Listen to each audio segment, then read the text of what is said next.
Hello everyone and welcome to the channel. I'm Emmanuel, I'm an airline pilot and a PMDG 777 beta tester. Welcome to this tutorial on the descent preparation in the Boeing 777. If you're interested in a more complete version, have a look at my Ultimate 777 Guide ebook. More on that in the video description below. And now let's get right into the tutorial.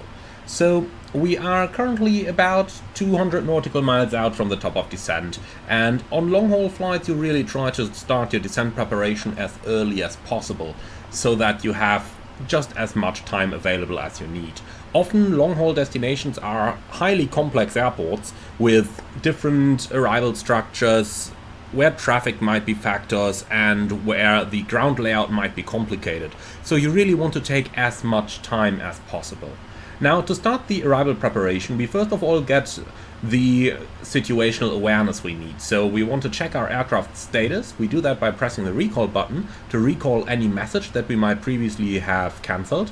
And we use the electronic checklist to check if there are any notes available. Right now, the note button is not even visible, so there are no notes currently there. Check my ECL tutorial on more information for that. Now, the third item we need is going to be the weather. So for that we are going to use the TWIP page in order to request a constant weather update. So we can go ahead and enter EGLL. We are going to go for automatic update and we want our weather from the PMDG server. I'm going to send this out, and by the selection of the automatic update we are now going to receive the latest weather whenever a new and updated weather becomes available. So this makes it quite easy for us to keep track of exactly what is going on at our destination airport. While we're waiting for the weather to arrive, we can already start to pick our arrival charts. So if we have a look into our flight plan once more, then we can see at the top that we are coming in via Zurich and we are planned on runway 09 left. Now let's go ahead and start finding the Zurich arrivals. Here it is, Zurich 1 hotel arrival. And the weather has just arrived. And looking at this, our wind has actually turned and it seems to be runway 27 that's in use now. See, that's exactly the reason why we check the weather before we start the actual approach preparation, because we want to be aware of this. Okay, so now that we've got the latest weather, runway 27 is in use, so they've turned the runway around. So let's go ahead and start searching for the appropriate arrival, which in this case then is going to be the Zurich 1 Zulu arrival, which leads us to Bovington VOR, so we can take the approach transition from Bravo November November, and here they are. So now that we have a look at the weather anyway, we might as well go ahead and enter the QNH. So 1010 it is. Gonna flick it over to hectopascals and gonna turn it down to 1010. We're going to pre-select the same on the standby altimeter already, so that all of this is prepared when we start our descent. Now, looking ahead into our actual arrival, there are no clouds detected, 28 degrees, QNH 1010. And then we can go ahead and cancel the MEDAR and the TUF away. And here we go. Okay, now that we know what we are going to land on, namely runway 27, we can go ahead and start our arrival preparation. Now, if you are unsure which runway is currently active in the real world at the airport you are currently en route to, I can very much recommend to have a look at Flight Radar 24. So if we have a look at that real quick, then we can enter our airport. For example, we've got LHR down here from my flight preparation. We can go there on the map, and if we just zoom in a little bit, we can see up here that they're currently landing on runway 27 right.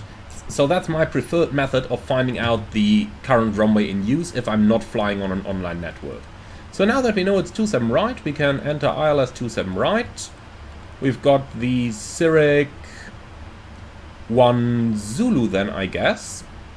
Might also be the Zurich 1 Hotel. I think both are possible, so thank you, Navigraph charts. So if we just have a look at the charts again, the Zurich 1 Hotel leads us on the south to Ockham, and if we have a look at the initial approaches from Ockham, then we could fly this one as well. So I suppose we're going to stay with the Zurich 1 Hotel, and we're going to fly the approach over Ockham then, instead of flying to the north, only to fly to the south again. So we're going to fly in like this.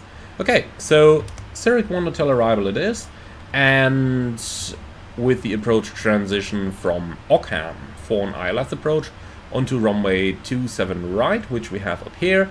And finally we can also prepare the airport charts, so mostly the taxi charts and the parking stands.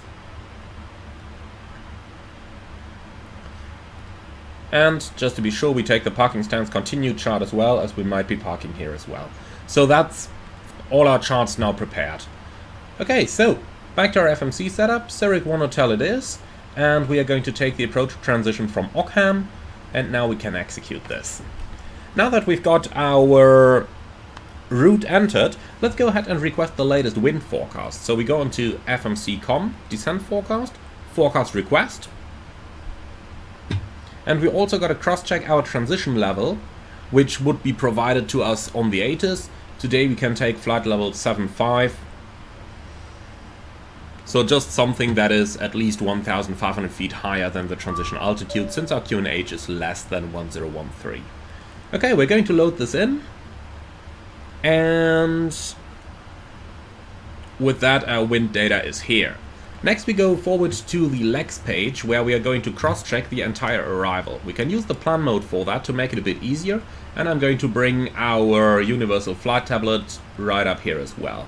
So we start at Zurich, which has a restriction at flight level 140. So let's step forward until we can find Zurich. And here it is, Zurich, flight level 140, that's in. Next we have Nidget, which we have. And then we've got Lima Lima Whiskey 03 with a maximum 250 knot restriction. And if you look at that, you can notice that the restriction is missing. Now, this is the same on the approach that I explained for the departure already, that a speed restriction without an associated altitude restriction is not going to be in your FMS. So the 777 deletes those automatically. You need to enter the restriction manually together with an associated altitude. So in our case, we can enter 250 slash, and now we need an altitude, and since the next restriction is going to be flight level 70, I'm going to simply include a 7,000 above restriction over here. So only when associated with an altitude restriction, you can enter a speed restriction. So that's the reason why we cross-check those restrictions. Okay, so from here we're going to fly on to Ockham, and as you can see, since Ockham has an altitude restriction on it, the speed restriction of 220 knots is automatically applied in here as well. From there, we can now go ahead and have a look at the initial approach out of Ockham VOR. So let's continue over here. We continue on 074 outbound till 7 DME, and that's what we have in here. 074 track, 7 DME. And that is also at 220 knots and at flight level 70, so at the minimum holding level. The 220 knot restriction technically is not needed in here since we had one earlier, but why not keep it as well? So going on then, we've got the D074 kilo point above 6,000, which we have. Then we fly on to the Lima point over here, which again we have. From there to left turn onto heading 358 till 13.5 DME from, that's got to be from Ockham. And indeed, we just got Ockham radial 063 in here, which defines that point as well. And that's on the correct inbound heading. So thereafter, it's going to be a right hand turn to intercept the center fix, Charlie Fox 07 right, and we have that at 3,000 feet, and we have that as well. From there on, we proceed to the final fix in 2,500 feet, and we do have that in the FMC as well. So from here we can go forward to our approach chart for the ILS approach, runway 27 right. It's starting in 2,500 feet at the Fox India. It's a 3-degree glide slope, which we can confirm down here.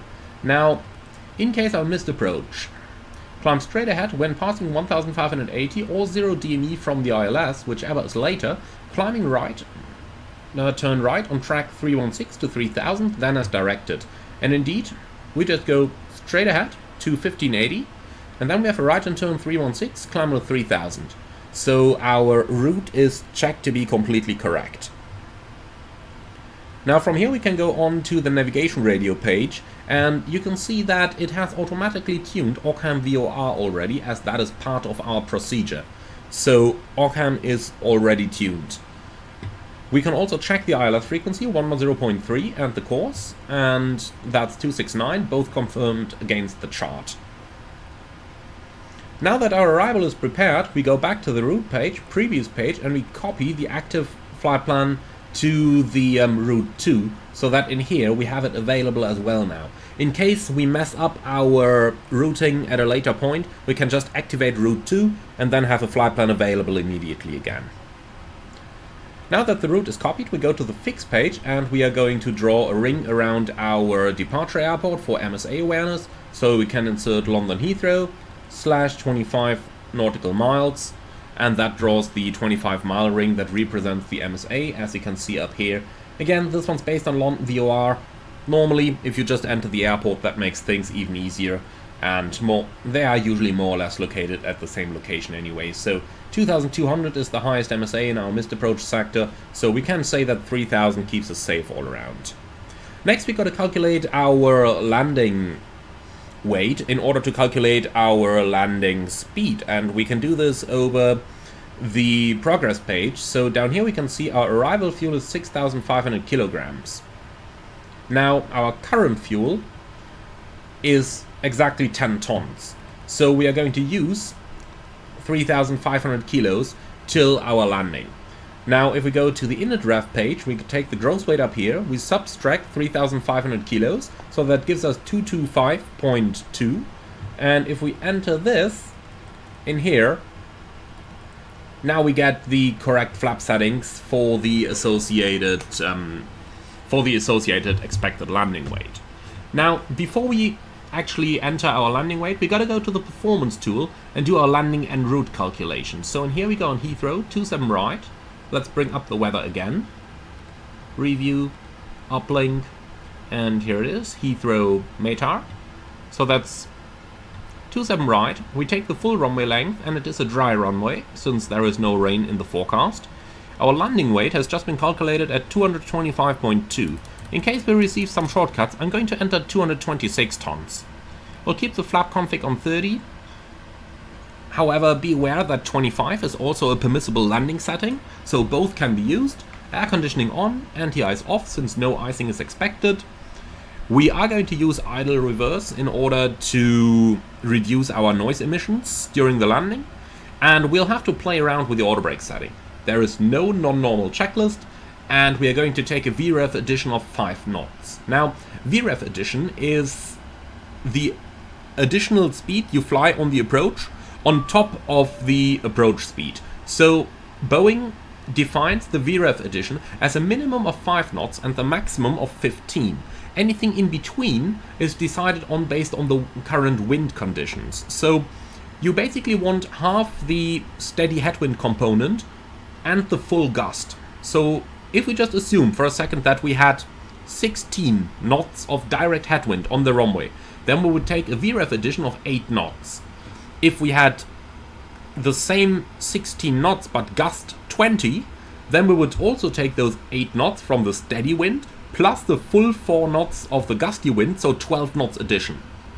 And always be sure to calculate the headwind component and don't just take the full reported wind. So right now the wind is off a little bit, and if the wind is exactly 90 degrees off from the runway, then you just have 0 headwind, and for that reason also don't need more than 5 knots minimum VREF addition. So let's go ahead and enter the wind now. As always, you calculate the worst possible wind conditions. So in case of landing on runway 27, we can see with the variable winds here, 250 at 6 is the base wind, but with the variable winds, 160 at 6 actually provides a slight tailwind component, so that is what we're going to take. So 160 / 6 knots. Like that. The temperature, 28, we can take that directly, and the QNH is 1010 hectopascals. Now that everything is entered, we can hit calculate, and we can see what kind of landing distance this gives us. And if we just take a moment to have a look at the airport chart, then we can do a little bit of mathematics here to determine where we want to vacate the runway and how much landing distance we therefore need. So if we look at the taxi chart, we can see all our exits, but there is no legend on it for our landing distance. So what we can do is just take a look at the airport chart, this one. And if we now look on here, then we can see that over here we got a little legend down here, and we also have the runway length on here. So 3,900 meters are available. We need about 2,000 we just said, so that means that should be rather nice to vacate Alpha 10 Echo, which happens to be a rapid exit taxiway. So the present calculation should be good for our landing. In other words, we're going to select landing flaps 30, and we're going to select auto brakes 3 for our landing. Now, flaps 30 auto brake 3 is a commonly seen flap setting for the 777. So this is quite a typical setting. Flaps 25 is normally used when you have very long runways and when there is just no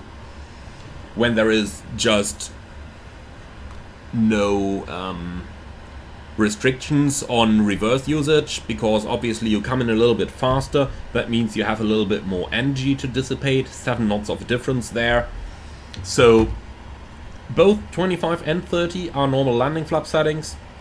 Make your decision based on how long the turnaround is and the outside conditions. For example, in Dubai, even with 4.5 kilometers runway at 40 degrees in summer, you might not necessarily want to do flaps 25. So like that, make a reasonable decision there. Now that our approach speed and auto brakes have been set, all we need now is the approach minimum, and we can get that from the approach chart. So let's go ahead and dig that out over here. Approach ILS DME 27 right, and the minimum is 278 feet. So we can select 278 on the minimum selector up here.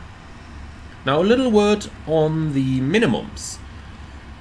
If you have an approach where there are several different minima available for different categories of aircraft, the 777-300ER and the freighter are category Delta aircraft.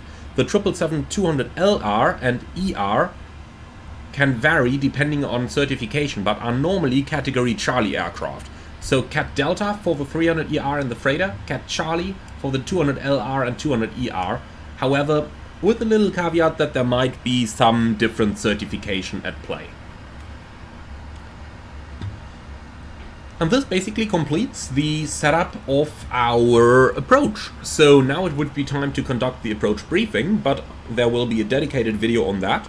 And as soon as the approach briefing is complete, we can go ahead and run the descent checklist. So let's call for that descent checklist. Recall. Remember, we did that one before we started the procedure. Checked. Notes. Nothing down here.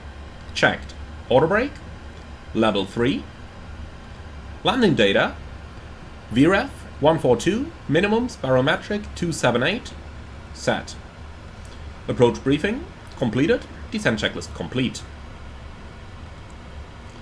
So you can see that with the thorough briefing and preparation, we started 200 miles from our top of descent, and now we are just 50 miles from our top of descent. So it can take some time, especially if the airport you are flying to is more and more complicated, and if it's not your home base. So for a British Airways pilot, for example, London is for sure familiar.